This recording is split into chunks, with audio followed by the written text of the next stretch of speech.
So the last part of this lesson is talking about average cost and marginal average cost. And we learned about average cost previously, where it's the cost function divided by x.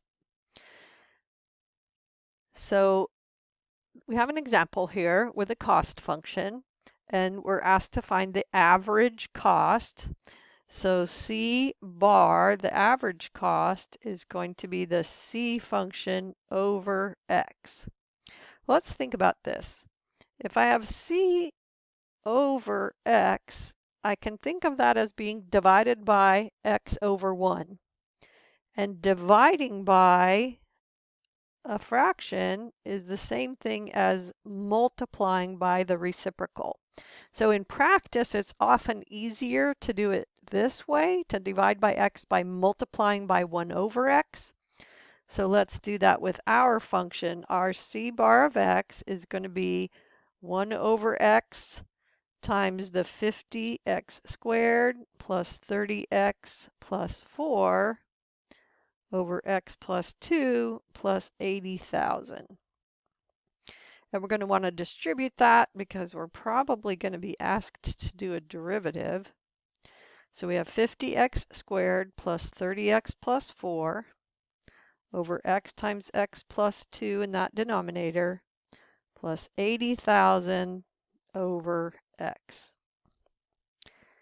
And then I see a derivative in our future, so I'm actually going to do one more rewrite step.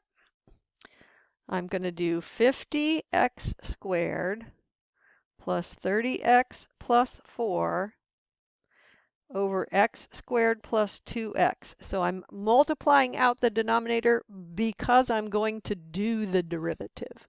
Once you've done the derivative, then leave the squared quantity in the denominator. So then I'm going to write plus 80,000 x to the negative 1 because I know that's what I'm going to want it to look like when I do the derivative. So this is my C bar function, C bar of x. So then we're asked to find the average cost per phone when the production level is 500. And I just want you to get in the habit and stay in the habit of saying, oh, you're asking me about C bar of 500. So everywhere I see an X, I should put a 500.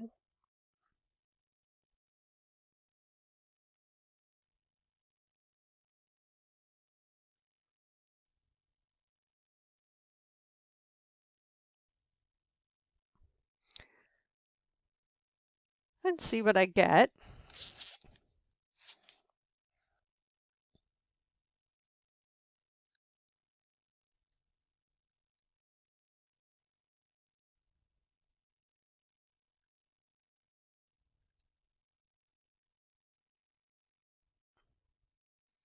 So I'm getting about $209.86 per phone.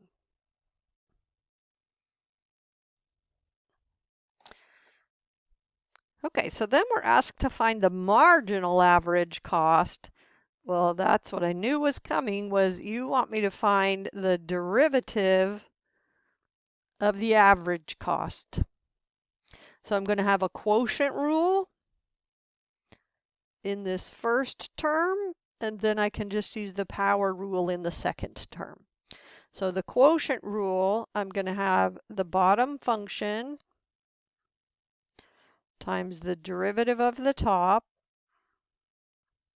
minus the top function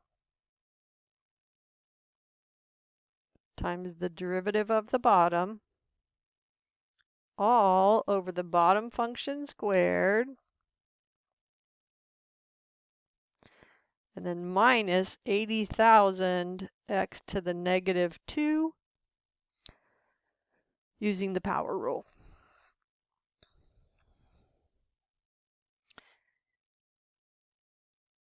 And I neglected a step. Let me back up one step of interpret your results in B. That's the easier one that just says when you're producing 500 phones, the average cost is $209.86 per phone. And if you do it at 1,000, you can see how that comes out different. So I wanted to get to the interpretation of the marginal. Okay, so when we do C bar prime of 500,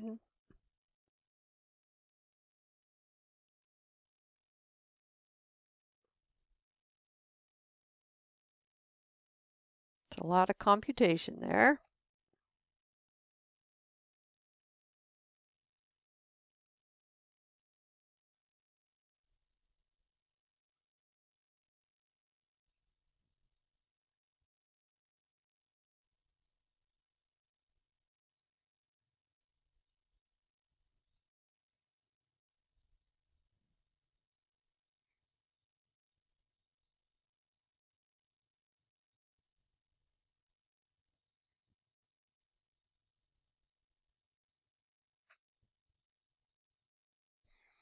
Well, let's see what we end up getting for that.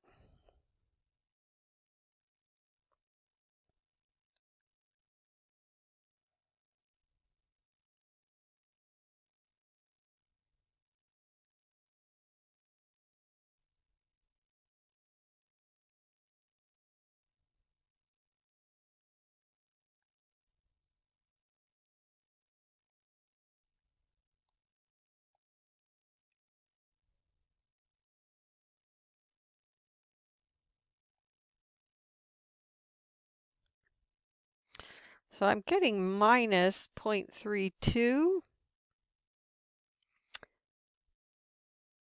And this is a good thing actually, because this says the marginal cost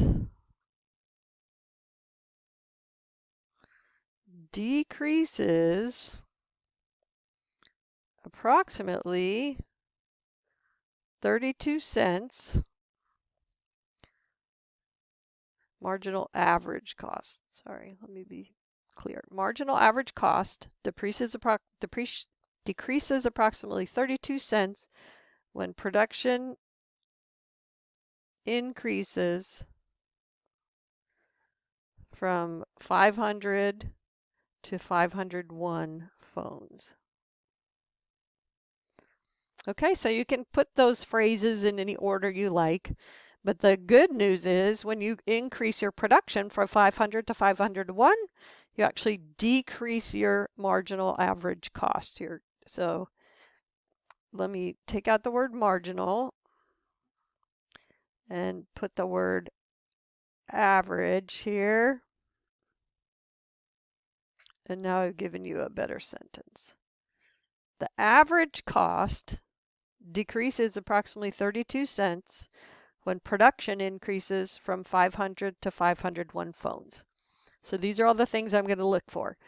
What are you finding the marginal quantity of? Average cost. The word approximately is important because we're using the derivative to approximate. The negative sign gets interpreted as a decrease. If it's a positive number, it would say increase. And then the increase in the production from what it is to one more of whatever X is. So let me know if you have any questions.